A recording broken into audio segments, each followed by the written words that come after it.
అందరికీ హాయ్ అండి. నేనైతే స్టీల్ ప్లాంట్ డామ్ చూడడానికి అయితే వచ్చాను. వాటర్ ఎంత ఉందో చూద్దాం.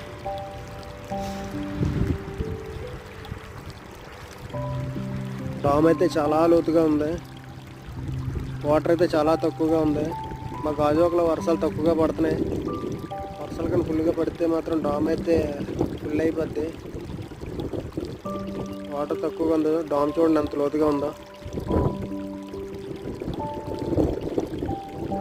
డామ్ అయితే చాలా చాలా సూపర్గా ఉంది. డాము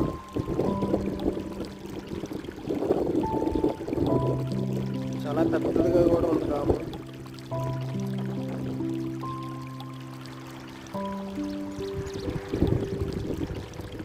అదిగోండి కొండ కనపడుతుంది కదండి, అదే గాజువాక. శ్రీనగర్ తర్వాత గాజువాక.